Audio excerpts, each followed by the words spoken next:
Hello दोस्तों, welcome back to our channel bachelors fun. आज हम लोग रिएक्शन वीडियो बनाने जा रहे हैं जो कि डॉक्टर विवेक बिंद्रा का एक मोटिवेशनल वीडियो है। Why Bihar is backward state. तो इसका हम और कृष्णा, ये मेरे साथ में कृष्णा है, हाय। ये हम लोग साथ में ही वीडियो बनाते हैं। सारा जितना भी मेरा कुकिंग का वीडियो होता है, चाहे कुछ भी होता है, तो उसमें हम लोग सारा साथ में बनाते हैं, टोटल ब्लॉग वगैरह सारा चीज़। बस आप लोग से यही बोलेंगे कि आप हमारे चैनल को सब्सक्राइब कीजिए, लाइक कीजिए और शेयर कीजिए। बस आज क्या कृष्णा, कुछ तुम बोलना चाहते हो तो बोलो। हम यही कहना चाहेंगे कि जो भी वीडियो आप लोग देखते हैं हम लोग का, तो कृपया लाइक और सब्सक्राइब जरूर कर दीजिए, क्योंकि सब्सक्राइब करने के बाद आपको कोई पैसा लगता नहीं है, फ्री में से हो जाता है। एक बार सब्सक्राइब कर दीजिएगा। और हाँ, हम अपने मिथिला के जो भी है, मतलब मिथिला के जैसे ओकरा सबसे हम अहाँके कहै छी कि एक बार जरूर लाइक और सब्सक्राइब जरूर करबे। तुम तो अपने लैंग्वेज में समझा दिया बढ़िया से अपने। हाँ, मिथिला के भी कने समझाओ पड़े छे ना। सही है, चलो स्टार्ट करते हैं फिर। ठीक है, ठीक है, स्टार्ट कीजिए।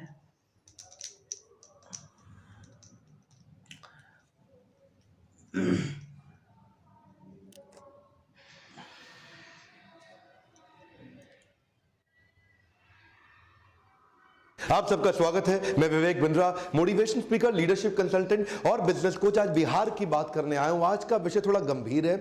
गंभीर इसलिए है क्योंकि सबसे बड़ी ग्रोथ वहीं होती है जहां पे सबसे ज्यादा कमजोरियां दिखाई पड़ती हों। देश के अंदर सबसे बड़ी ग्रोथ वहीं होगी जहां ग्रोथ का सबसे बड़ा गैप बाकी बचा हो। बिहार एक ऐसा राज्य है जहां ग्रोथ का सबसे बड़ा गैप है, जहां पे ग्रोथ की निश्चित रूप से बहुत तेजी से बहुत ज्यादा आवश्यकता है। मेरी जिम्मेदारी बनती है कि मैं उसको केस स्टडी के रूप में आपके सामने प्रेजेंट करूं। 7 बातें बताऊंगा क्यों बिहार इतना पीछे रह गया और क्या किया जाए ताकि बिहार आगे बढ़ सके। देखिए, सबसे पहले तो समझिए, जो हमारे 32-33 राज्य आज हमारे देश के अंदर, यूनियन टेरिटरी मिला करके 33-34, इनके अंदर बिहार का जो पर कैपिटा इनकम है वो लोएस्ट है। क्यों है ऐसा? 31,000 रुपए के आसपास सालाना इनकम है एक व्यक्ति की बिहार के अंदर। ऐसा क्यों है? क्या कारण है कि आज एवरेज इनकम बिहार की इतनी नीचे चली गई है?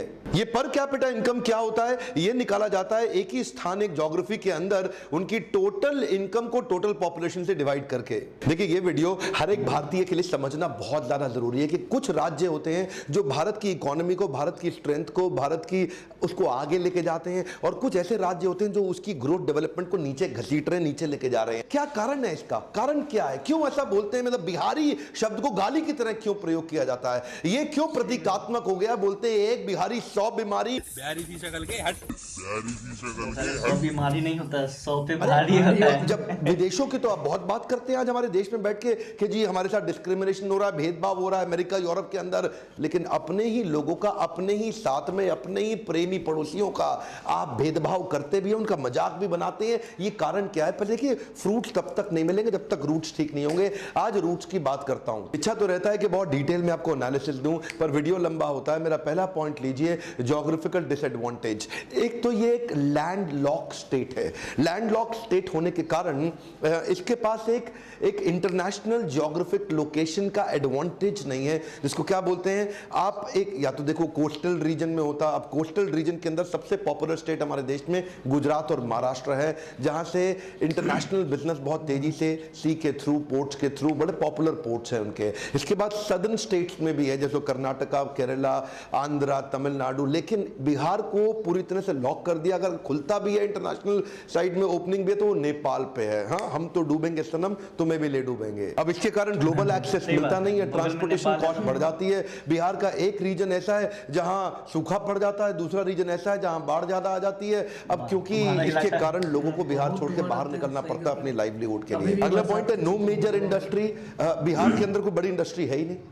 कोई बड़ी इंडस्ट्री अभी भी ब्लू चिप कंपनी के अंदर, हिंदुस्तान यूनिलीवर के अलावा बड़ी कंपनी इस समय बहुत ज्यादा इन्वेस्टमेंट बिहार में करना ही नहीं चाहती। आप समझिए बात को कि बंगाल से, उत्तर प्रदेश से, मध्य प्रदेश से ट्रक भर भर के माल आता है, लेकिन वो ट्रक वापस खाली जाता है। एक कम ऑन, वापस खाली जाता है। यहां से बिहार से कुछ बाहर नहीं जा रहा, बिहार बाहर से माल ले रहा है, दे नहीं रहा कुछ भी। पहले शुगर मिल्स और फर्टिलाइजर्स के प्लांट्स हुआ करते थे, इकोसिस्टम कमजोर होने से कंपनीज ने लॉसेस करना शुरू किया, वो भी बंद हो गई, लोग बाहर जाने लगे छोड़ के। नेले पे दहला तो तब हो गया कि जब झारखंड बिहार से अलग हुआ। जैसे ही झारखंड बिहार से अलग हुआ, मिनरल रिच कंपनी, सारे बड़े कॉर्पोरेट, जितनी भी माइनिंग होनी थी सब झारखंड में निकल गया। बोकारो हाथ से निकल गया, टाटा नगर जमशेदपुर हाथ से निकल गया, अब तो कुछ मिनरल भी नहीं बचा बिहार के, तो बिहार बेचारा दब गया। तीसरा पॉइंट है फ्रेट इक्वलाइजेशन पॉलिसी। ये 1950 के दशक में आया था और 1990 के दशक तक रहा।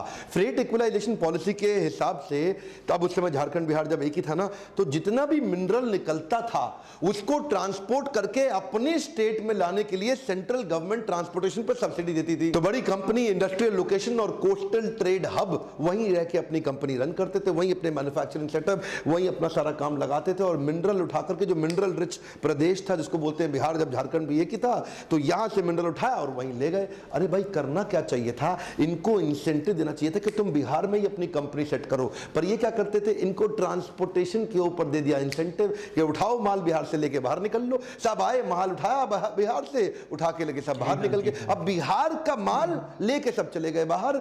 अगर वहीं फैक्ट्रियां लगा दी होती तो बिहार में आ जाती एम्प्लॉयबिलिटी, इधर का ना कल्चर बदल जाता। यहाँ पे एजुकेशन और एम्प्लॉयबिलिटी दोनों कम रही, इसीलिए इनकी नेशनल अर्निंग के मुकाबले बिहार की अर्निंग बहुत कम रह गई। मिनरल रिच स्टेट होने का कॉम्पिटिटिव एडवांटेज होते हुए भी इसको 1993 तक लूटा गया है। चौथा मेरा पॉइंट है, frog in the pond think it's an ocean. इसे क्या बोलते हैं, इसे बोलते हैं कुएं का मेंढक। जो कुएं का मेंढक है ना, वो उस कुएं को समुद्र समझता है। तो जो बिहार का आदमी है ना, वो सिविल सर्विसेज को ही सब कुछ समझता है, उसके लिए जिंदगी सिविल सर्विसेज है सब कुछ। IAS IPS IFS बन जाओ, सरकारी नौकरी मिल जाए, रेट लिस्ट तय कर दिया, तेरी सरकारी नौकरी, तेरे को दहेज में इतना पैसा मिलेगा। इनको क्या लगता है, सरकारी नौकरी मिल गई, IAS ऑफिसर बन गया, एक टेबल के ऊपर तो लेगा, नीचे से भी लेगा। और क्या सोचते, ये एक्चुअली बिहार में ना कल्चर बन गया। ये देखते थे अपने आसपास, ये देखो ये बाबू है, IAS अफसर है, अब बिजली तो आ नहीं रही है, लेकिन सरकारी जनरेटर पे इसके घर में 24 घंटा बिजली रहती है। तो एक एस्पिरेशन सोशल प्रूफ के साथ बनता चला गया पूरे प्रदेश के अंदर। अच्छा, क्रेज इतना ज्यादा हो गया सिविल सर्विसेज का कि अब अगर कोई व्यापार करने निकले भी ना, तो वो क्या बोलते हैं, ए चौबे जी छब्बे बनने निकले, दूबे बन के लौटे। दैनिक भास्कर का मैं एक आर्टिकल पढ़ रहा था, क्या कहते हैं, पॉपुलरली बिहार के अंदर रेट लिस्ट तय कर दी गई है। IAS अफसर है, इतने का दहेज मिलेगा। IAS अफसर को 1 से 3 करोड़ का दहेज मिल जाता है, IPS को 80 लाख से 2 करोड़, IRS IFS को 50 से 80 लाख मिलेगा, थोड़ा कम मिलता है बेचारों को। इंजीनियर PSU PCS ऑफिसर बन जाए, 40 से 80 लाख मिलेगा। एक्चुअली इसमें जात पे भी डिपेंड करता है, ऊंची जात को 80 लाख, नीची जात को 40 लाख। बैंक PO, दरोगा, स्टेशन मास्टर 15-20 लाख ले लेगा। सरकारी पियोन भी खाली हाथ नहीं जाएगा, वो भी 5 लाख रुपए तो निकाल लेगा दहेज के। ये क्या हो गया, ये सरकारी नौकरी ही सब कुछ है। एक बिहारी आदमी के लिए वो क्या कहते हैं, कहीं सूखा कहीं बाढ़, ना मिले नौकरी ना व्यापार, तो सरकारी नौकरी सब कुछ है। अभी बिहार को मैं और समझ ही रहा था कि इतने में किसी ने मुझे डाउरी कैलकुलेटर पे दिखा दिया। उसमें अपनी उम्र लिखो, कास्ट लिखो, क्या हो तुम, और उसके बाद लिखो प्रोफेशन कैसा है, मंथली सैलरी कितनी है, कहां पे काम कर रहा है, दिखने में कैसा, गोरा चट्टा काला, हाइट कितनी है, पहली शादी है कि दूसरी शादी है, माता पिता क्या करते हैं। इससे क्या होगा, आपका डाउरी कैलकुलेटर निकल के आ गया कि कितना दहेज मिलेगा। इन्हीं चीजों ने मार दिया है हमारे देश को। आज भी हमारे देश में ऐसे संस्कार है कि दहेज की कमाई पे लाड टपकती है कि तेरे को कितना मिला, मेरे को कितना मिला, गाड़ी कौन सी आई। मेरा 5वां पॉइंट है, Bihar is famous for caste politics. Caste politics का मतलब क्या हुआ, इधर कास्ट पॉलिटिक्स ज्यादा चलती है, डेवलपमेंट पॉलिटिक्स कम चलती है। अच्छा देखो, हर चीज के फायदे नुकसान भी होते हैं। कास्ट पॉलिटिक्स का कुछ फायदा तो है। फायदा यह है कि पहले यहाँ पे जो ऊंची कास्ट होती थी वो नीचे वालों को बहुत दबाते थे पैसे से। अब वो उनको पैसे से दबाते थे, तो ये सोचे कि हम लोग जो है ना सत्ता की पावर से, पॉलिटिक्स की पावर से अपने आप को खड़े करें, हमारे पास पैसा नहीं है। तो ये छोटी छोटी कास्ट के लोग इकट्ठे हुए और इन लोगों ने अपने आप को ऊंची जात के लोगों के सामने अपने आप को ताकत से खड़ा किया। तो कुछ फायदा होता है, निश्चित रूप से होता है।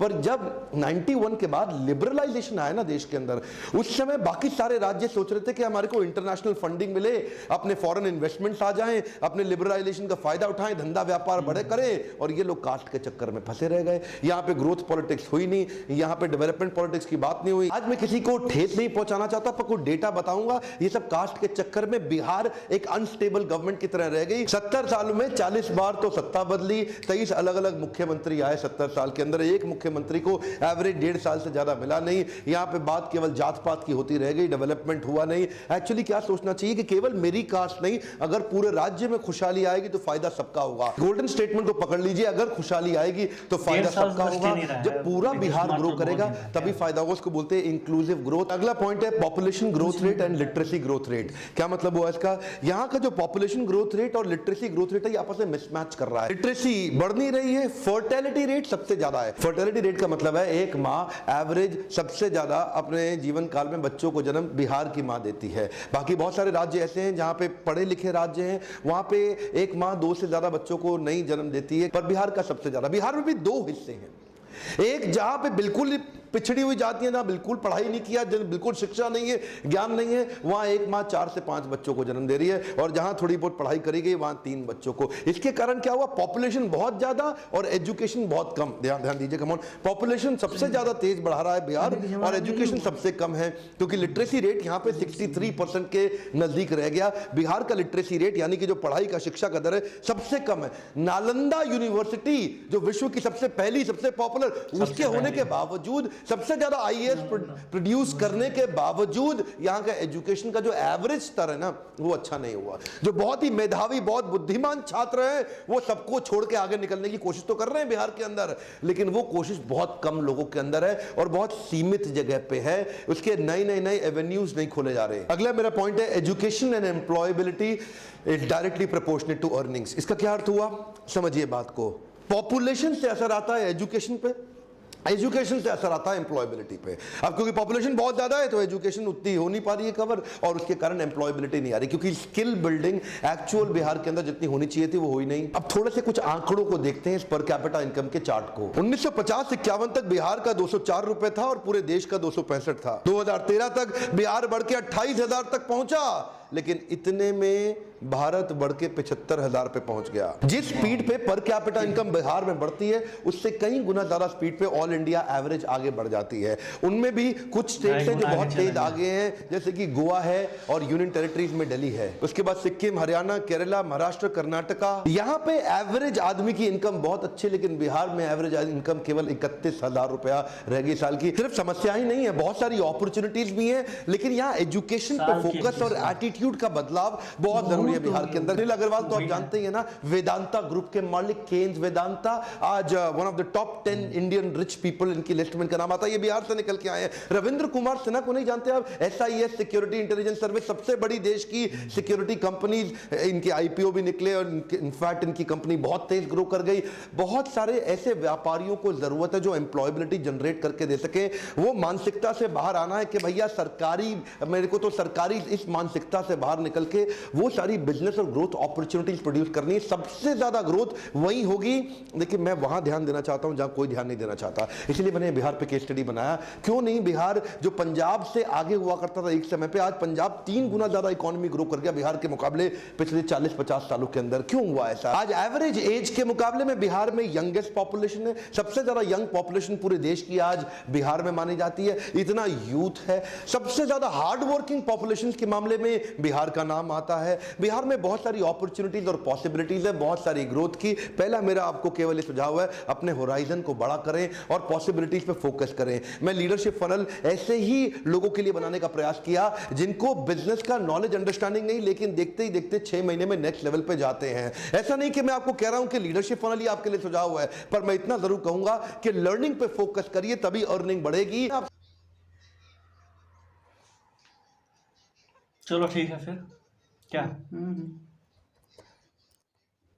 सही बात है, इसमें बहुत सारा चीज़ सही बोला क्या बहुत। लेकिन इसमें कुछ जो चीज़ था मतलब कि पहले का था या उनको मतलब कि सही से नहीं, मतलब कि इनको मालूम होगा चाहे पहले का वीडियो होगा, उसके चलते नहीं चल 1.5 मतलब कि यार मतलब 1.5 साल बता रहे हैं कि कोई 1.5 साल से ज़्यादा कोई नहीं टिका, मतलब एवरेज है इसका मतलब कि हाँ वही हुआ, लेकिन यहाँ एवरेज की बात करता हो सकता है सही है, सही है। चलिए फिर ठीक है दोस्तों, चैनल को सब्सक्राइब कीजिए, लाइक कीजिए, और इसका ओरिजिनल लिंक, इस वीडियो का ओरिजिनल लिंक नीचे डिस्क्रिप्शन में दे दिया हुआ है, आप जाकर उसे चेक कर सकते हैं।